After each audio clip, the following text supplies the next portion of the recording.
Bonjour à tous et bienvenue dans cette nouvelle vidéo. Aujourd'hui je vais faire une petite vidéo do it yourself parce qu'il y a pas mal de petits trucs que j'ai fait en ce moment et que je vous ai enregistrés. Du coup je me suis dit que j'allais les compiler dans une vidéo. Et je voulais aujourd'hui commencer par me faire un petit tuteur en mousse en sphaigne en fait. Parce que j'ai toujours ma sphaigne que j'avais acheté. C'était dans un haul plante. Je vous en avais parlé. Je l'avais trouvé à Botanique dans le coin orchidée. Et j'ai encore un peu du mal à l'utiliser en bouturage. Parce que, pour plusieurs raisons. Première raison, soit j'arrose trop, la sphaigne elle est trop humide et ça pourrit un peu, soit je l'oublie complètement et elle se dessèche. Donc je me suis dit tiens, avec ce qui me reste, je vais me faire un petit tuteur en mousse parce que je vous en ai parlé dans ma vidéo plante en été. Ça peut vraiment aider si vous humidifiez bien le tuteur avant de partir à garder l'humidité autour des feuilles. Et clairement là je pense à mon Rhaphidophora tetrasperma. Un nouveau tuteur, ça lui ferait du bien, je pense. Donc j'ai envie d'essayer. Alors pour ça, moi, je me suis pris un petit tuteur. Alors ça, c'est une paille en bambou, en fait, que j'avais acheté à Montréal l'année dernière. Et en fait, je préfère les pailles en inox. Parce que je trouve que vraiment, à chaque fois que je bois boisson fraîche avec, je sens le goût du bambou. Donc ça me pose un peu souci. Je me suis dit que j'allais mettre la sphaigne autour, l'entourer. Et pour faire ça, j'ai pris du fil d'acier plastifié. Et je l'ai trouvé dans ma petite droguerie en bas de chez moi. Mais je regarderai si je trouve un lien sur internet si ça vous intéresse. Là, il y a écrit votre solution clôture, donc c'est utilisé, je pense, pour les jardins. Donc je me suis dit que pour enrouler autour, ça serait plus sympa qu'un fil de nylon où c'est modulable, ça va rester en place. Que le fil de nylon, à mon avis, il va falloir que je l'attache tous les 2 cm, sinon il va partir. Donc on va essayer avec ça. Alors là, je commence sur un tuteur pas trop grand, donc je pense que ça devrait aller. Et je vais faire petit bout par petit bout. Ouais, ça se coupe bien. C'est à la fois résistant et ça se coupe bien. Donc j'ai commencé en bas là. Ah oui, puis je vais laisser un petit bout comme ça pour pouvoir insérer le tuteur. Là, je suis vraiment sur un petit tuteur, hein. On peut le faire pour des plus gros, mais j'avais envie d'essayer comme ça déjà.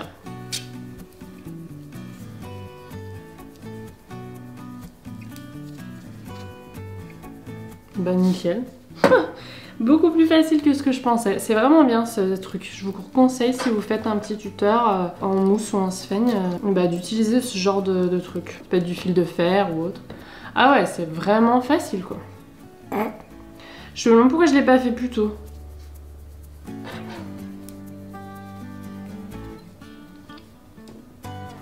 Et voilà. Alors ça dépasse un peu, vous pouvez plus le compacter si vous le souhaitez.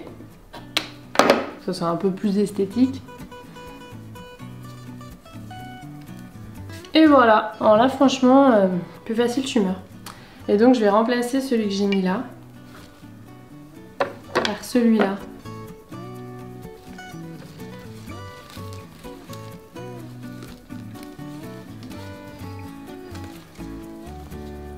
Et je vais le réattacher. Bah du coup je vais réutiliser ça pour le réattacher. Et en plus le Rhaphidophora tetrasperma, il a des petites racines aériennes, donc c'est tout à fait probable qu'il va commencer à s'agglutiner et à se fixer en fait naturellement au tuteur.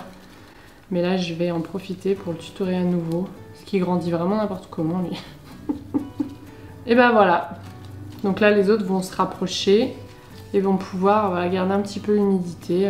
Ah non mais franchement c'est le truc le plus simple du monde, je sais pas pourquoi j'ai pas fait ça avant. Je vais en faire un autre du coup parce que c'est trop facile. Du coup je vais en faire un pour mon joli Gloriosum, un petit, et je vais en faire un plus gros pour mon Astatum parce que vraiment les philos ils aiment bien. Et lui il est pas tout à fait proche de l'humidificateur. Alors lui j'ai ma nouvelle feuille qui va trop bien, qui m'en fait une autre, mais l'ancienne j'ai dû la couper parce que je l'avais traitée pour les trips et ouais c'est des feuilles assez touchées velours qui supportent pas trop ça. Mais bon quand je vois la vitesse à laquelle elle grandit, elle va repartir sans problème. Donc je lui mettrai bien celui-là là, que j'avais dans le Raphi avec de la sphaigne. C'est trop facile, franchement je peux que vous encourager à faire ça. Si vous avez de la sphaigne ou de la mousse, voilà. Ou de la fibre de coco aussi. Des tuteurs en fibre de coco c'est pas mal. Il se trouve que voilà, j'avais cette sphaigne qui était chez moi. Donc je fais ça vraiment, vous avez vu, à l'arrachant.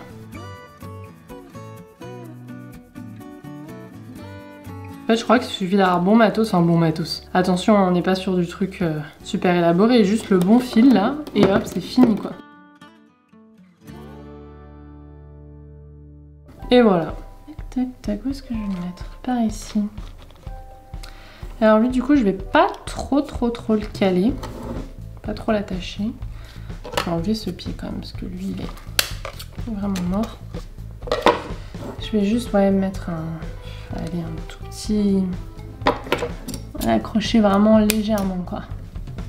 Non. Faut des ciseaux bien quand même. Mais bon.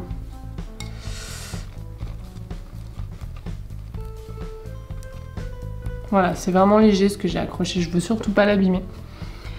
Donc voilà pour Gloriousum. Trop fastoche, les doigts dans le nez.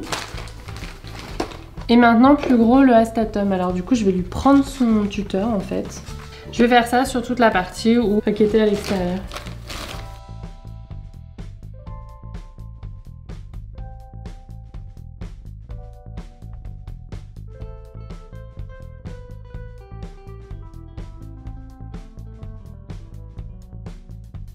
Oh, ça va bien aller. Maintenant, je vais le mettre dans l'Astatum. Alors, où est-ce qu'il était placé?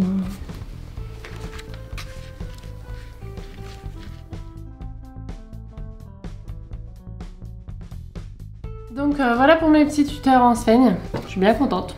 Donc j'en ai fait 3 en même pas 10 minutes quoi. Franchement c'était super simple. Le Tétrasperma, le Astatum, le Gloriousum. Donc j'ai fait voilà des philos et le Rhaphidophora. Et j'avais tourné aussi un autre DIY que j'avais fait qui était un petit macramé vraiment super facile. Là aussi on est sur des trucs très faciles qui arrangent bien quand vous avez une plante que vous voulez mettre quelque part en hauteur.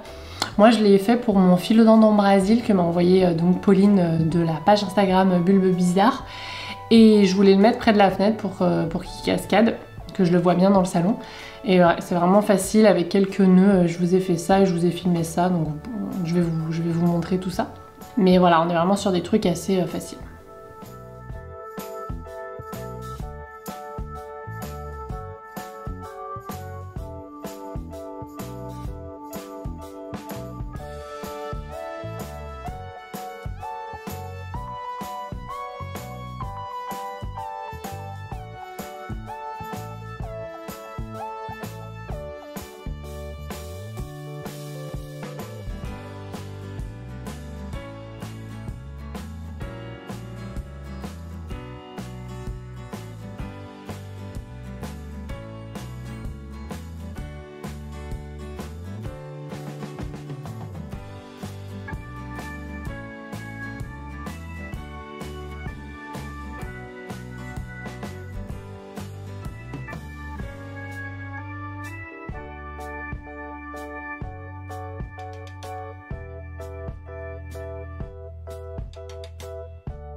Donc voilà, c'est tout pour ma petite vidéo do it yourself, hyper facile pour débutants, alors vraiment sur des trucs très simples. Je vous ai fait une playlist de tous les do it yourself que je vous ai fait, donc je vous avais fait celle des bobèches, et puis je vous avais fait aussi une vidéo à Noël et une autre où je vous montrais comment créer votre station de bouturage. Là c'était plus des astuces récup tout ça, mais bon finalement on est un peu là-dessus.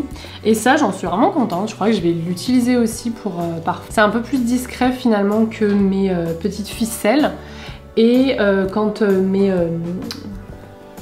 petits crochets là, ça va bien pour des grosses plantes, ces petits crochets là. Pour attacher, j'utilise souvent cela, je vous mettrai en barre d'infos si ça vous intéresse, pour accrocher au tuteur des plantes.